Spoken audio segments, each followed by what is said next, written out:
Friends, welcome to சாப்பிட வாங்க. இன்றைக்கி நம்ம சேனலில் கத்திரிக்காய் காரக்குழம்பு எப்படி பண்ணுறதுன்னு பார்க்கலாம். வீடியோக்குள்ளே போகிறதுக்கு முன்னாடி மறக்காமல் நம்ம சேனலை சப்ஸ்கிரைப் பண்ணிக்கோங்க. பக்கத்தில் இருக்க பெல் ஐக்கானை கிளிக் பண்ணிக்கோங்க.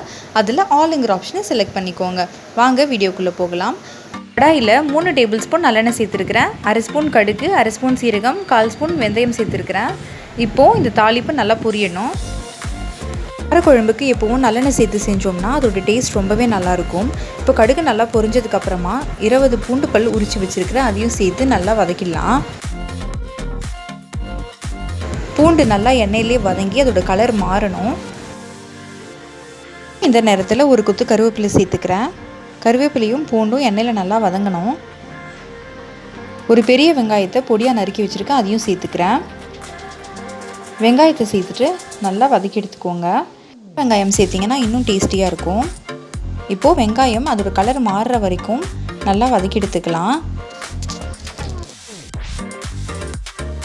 பாருங்க, வெங்காயம் நல்லா இந்த அளவுக்கு வதங்கினதுக்கு அப்புறமா 2 மீடியம் சைஸ் தக்காளியை நறுக்கி வச்சுருக்கிறேன். அதையும் சேர்த்துக்கிறேன்.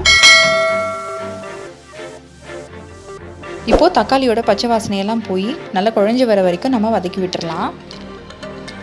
எந்த குழம்பு செய்யும் போதும் எந்த கிரேவி செய்யும் போதும் சரி, தக்காளி வெங்காயத்தை நம்ம எந்த அளவுக்கு வதக்குறோமோ அந்த அளவுக்கு அதோட டேஸ்ட் ரொம்பவே நல்லாயிருக்கும். அதனால் நல்லா வதக்கி எடுத்துக்கோங்க. பாருங்க, தக்காளி வெங்காயமெல்லாம் நல்லா எண்ணெயில் வதங்கி வந்துடுச்சு, நல்லா சுருண்டு வந்துடுச்சு. இந்த சமயத்தில் கிலோ கத்திரிக்காய் எடுத்து அதை நீளமாக கட் பண்ணி வச்சுருக்கிறேன். அதை சேர்த்துக்கிறேன். கத்திரிக்காய் சேர்த்ததுக்கப்புறமா நல்லா வதக்கி விட்டுருங்க. கத்திரிக்காயோட கலர் மாறி அது நல்லா சுருங்கி வரணும். அது வரைக்கும் நம்ம வதக்கி விட்டுறலாம். தக்காளி வெங்காயத்தோடு சேர்ந்து கத்திரிக்காய் நல்லா வதங்கி வரணும். அது வரைக்கும் நல்லா வதக்கிக்கோங்க. கொஞ்சமாக ஒரு 1/4 ஸ்பூன் மஞ்சள் தூள் சேர்த்துருக்கிறேன். அதோடு சேர்த்து நல்லா வதக்கிக்கலாம். இப்போது கத்திரிக்காய் நல்லா இந்த அளவுக்கு வதங்கினதுக்கப்புறமா 2.5 டேபிள் ஸ்பூன் குழம்பு மிளகாய் தூள், வீட்டில் அரைச்ச குழம்பு மிளகாய் தூள் சேர்த்துக்கிறேன். உங்ககிட்ட குழம்பு மிளகாய் தூள் இல்லைன்னா 1 டேபிள் ஸ்பூன் தனி மிளகாய் தூள், அது கூடவே 2 டேபிள் ஸ்பூன் தனியாத்தூள் சேர்த்து வதக்கிக்கோங்க. 1/2 ஸ்பூன் காஷ்மீரி மிளகாய் தூள் சேர்த்துருக்கிறேன் கலருக்காக. இப்போது மசாலா சேர்த்ததுக்கப்புறமா கத்திரிக்காயோடு சேர்த்து நம்ம நல்லா அதோட பச்சை வாசனை போகிற வரைக்கும் வதக்கி எடுத்துடலாம். மிளகாய் தூளை எண்ணெயோடு சேர்த்து வதக்கி நம்ம குழம்பு செய்யும்போது அதோட சுவையும் மனமும் ரொம்பவே நல்லாயிருக்கும். இப்போ பாருங்கள், கத்திரிக்காய் நல்லா சுருண்டு வந்துடுச்சு. மசாலாவோட பச்சை வாசனையெல்லாம் போயிடுச்சு. இந்த சமயத்தில் ஒரு பெரிய லெமன் சைஸ் அளவு புளியை ஊற வச்சு எடுத்து வச்சுருந்தேன். அந்த புளி தண்ணியை கரைச்சி சேர்த்துக்கிறேன். உங்களுக்கு குழம்பு எந்த அளவுக்கு குவான்டிட்டி வேணுமோ அந்த அளவுக்கு நீங்கள் புளி தண்ணி சேர்த்துக்கோங்க. தேவைப்பட்டதுன்னா ஒரு 1/2 டம்ளர் தண்ணி சேர்த்துக்கோங்க. புளி தண்ணி சேர்த்துட்டு நல்லா ஒரு தடவை கலந்து விட்டுக்கோங்க.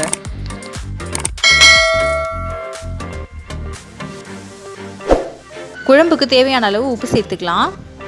இதுவே காய் வதக்கும் போது கொஞ்சமாக உப்பு சேர்த்துருக்கோம், அதனால் பார்த்து சேர்த்துக்கோங்க. உப்பு சேர்த்துட்டு நல்லா ஒரு தடவை மிக்ஸ் பண்ணி விட்டுடுங்க. ஒரு தட்டு போட்டு மூடி 10 நிமிஷம் அதை அப்படியே விட்டுடுங்க. நீங்கள் குக் பண்ணும்போது மீடியம் ஃப்ளேமில் வச்சு குக் பண்ணுங்கள். அப்போ தான் குழம்போட டேஸ்ட் ரொம்பவே நல்லாயிருக்கும். காயெல்லாம் நல்லா வெந்து வந்திருக்கும்.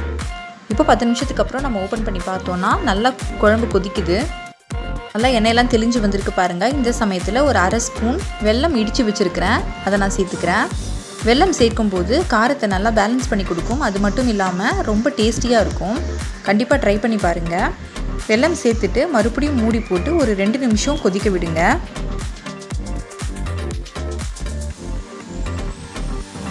இப்போது 2 நிமிஷத்துக்கு அப்புறம் நம்ம ஓப்பன் பண்ணி பார்க்கலாம். நல்லா சூப்பராக தலை எண்ணெய் தெளிஞ்சு கத்திரிக்காய் காரக்குழம்பு ரெடியாக இருக்குது.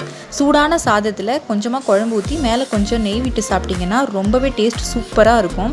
கண்டிப்பாக இந்த ரெசிபியை நீங்களும் வீட்டில் ட்ரை பண்ணி பாருங்கள்.